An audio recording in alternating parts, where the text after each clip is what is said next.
some of you may know that I am currently working on my book.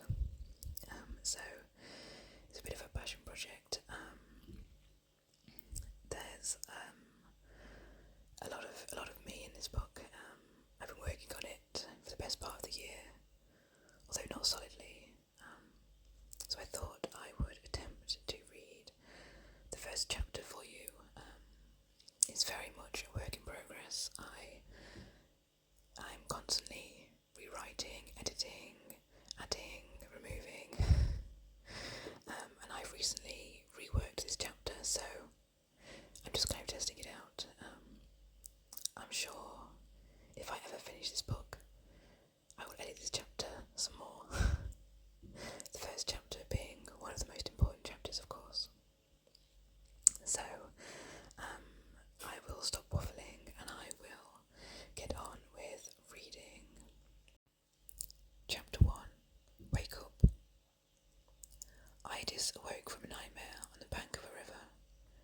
Visions of metal clashing, throngs of warriors and towering horses fading from the forefront of her mind. It was a nightmare of a past battle. She didn't enjoy those dreams and was glad it was over. Orientating herself, she wipes the sweat from her brow and listens to the bird song from the canopy above. A blackbird, singing prettily, calls her back to Midgard, his orange beak vibrating in song, his white breath dancing in the cold air. Allowing herself to feel the dappled sun on her skin, she appreciates the small amount of warmth given to her from Sol, the sun god. The brief nap had cooled her. Despite the sweat that still lingered on her upper lip, she had woken up with a chill. Peculiar. She turns the nightmare over in her mind as the feeling of her own body returns to her. She checks herself over. Yes, she really is fine. She's in one piece and completely safe. Sometimes the nightmares are more vivid than others. It's common for warriors and shield maidens to relive past events, but the knowledge of this does nothing to make the dream seem less real or lucid. Gathering her belongings and straightening her garb as she rises from the bank, she shakes off the remaining claustrophobic feeling of the nightmare and breathes deeply. She had only meant to rest for a little while. She must be more tired than she had thought. Restless nights and busy days had taken a toll on her. She refocuses her attention back on the task at hand, hunting. This was the purpose of her adventure. Allowing her mind to wander as she reorganised the arrows in her quiver, she mused. Idis actually preferred fish to game. This was the sustenance that she was brought up on, after all. Fish, clams and seaweed. But the fish here could not hope to compare to the fish back in the old country. Many fine days have been spent, bobbing serenely on the fjords, watching the light dance across the gentle rippling water. She hadn't minded if the fish took all day to bite. She enjoyed the isolation, the safety of being alone on the brackish expanse. It was never as good here. It wasn't the same, so she chose to forgo fishing and the subpar meal that often followed. Instead, she had become a very proficient huntress, turning her skill with a bow towards the native fauna rather than her enemies. She ate game growing up too, of course, but this was rare. Deer were uncommon near the fjords. To go hunting for the larger animals, she had travelled further inland. It was a slow and taxing journey to navigate the steep mountains. Hunting for clams, however, that was much more pleasant than looking heavy, lifeless meat across the thick woodland and steep slopes. Idis smiled to herself as she remembered the feeling of wading into shallow water and digging her hands through the sand, looking for treasure. More often than not, she would pull up a pebble or rock rather than a clam. But this only added to the fun, building the excitement, making each successful attempt even more special. Blue mussels were also a greatly valued delicacy. They were easy enough to find, but difficult to detach from their rocky housing on the side of the cliffs. She longed to see their beautiful bluish, purplish colour once again. Previously, she enjoyed collecting the shells. She never did anything with them, she just liked to have them. On the passage to her new life, however, she had packed very lightly indeed, only taking with her the absolute essentials and the small amount of silver she owned. She wondered what had become of her collection of shells. Maybe they resided in her old home, a legacy of her, remaining behind, or maybe they had been discarded, no one giving them a second thought. For a moment, Idis allowed herself to become a little homesick, dreaming of the turquoise water, grey cliffs, and fragrant, abundant pine trees. But no, she must snap out of it. She had journeyed to this land for a better life, and she had achieved it. She had peace here and freedom, although she really did miss the fish. Ready to move on, she began her adventure anew. Setting off into the strange forest that is now so familiar to her, she regards the very different landscape, appreciating it. Idis is very settled here. She knows the trees like old friends and can navigate with ease through even the thickest parts of the woods. Her closeness to nature has given her an intuitiveness to her surroundings. She notices subtleties that others would dismiss. Taking note of the trees, shrubs, and herbs around her, she names them all and lists their properties with ease. This skill comes in handy, as she often makes her own medicines, and she forages or hunts for most of her own food. She lives alone, so the task of feeding just one person is easy enough. Idis probes deeper into the wilderness, looking for evidence of delicate hoofprints and disturbed vegetation. There are plenty of deer about this time of year, but they are skittish, and rightfully so. A hind will feed her for months, the meat a welcome addition to her diet, and as it is early spring and most of the plants she usually eats have yet to awake from their hibernation. Her expert eye continues to scan the trees on the ground. Spying a deer path ahead, she notices recent signs of life indented into the soft earth. She quiets her step and lowers her body. Following the hoofprints, she looks out for disjointed branches and vegetation that have been chewed on or broken. Forthwith, she spots faint movement ahead and sees a flash of white fur on the rump of a doe. She prepares Dromir, her bow. Lifting him from her side, she reaches him out in front of her. He's made of a single piece of yew wood and is perfectly balanced. Drawing an arrow from her quiver, Idis knocks it and places it silently in Dromir's breast. Having restrung him recently, the tautness of the string is pleasing to her. She listens intently. The deer moves faintly amongst the trees ahead. She focuses every sense. She can smell the game. Good.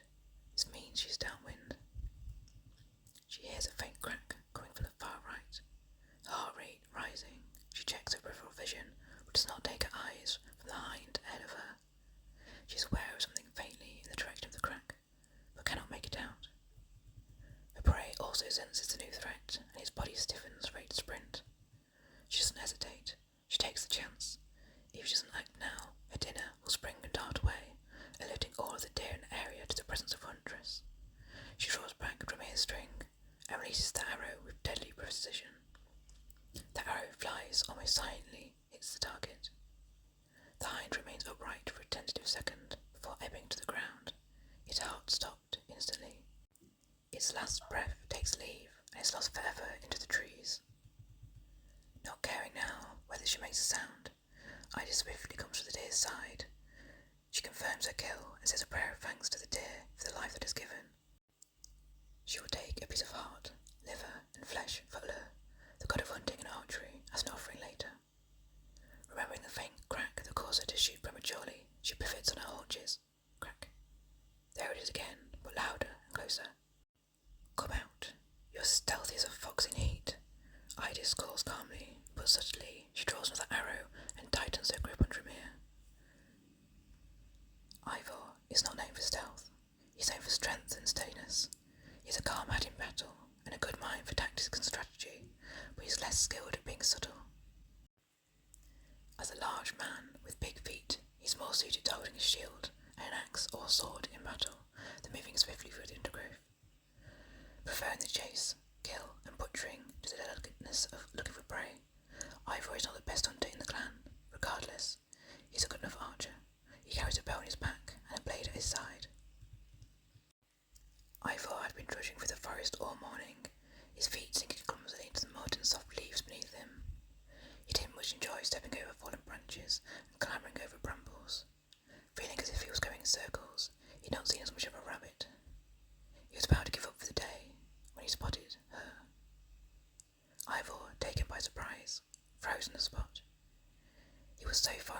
noticed that he hadn't seen another soul in hours.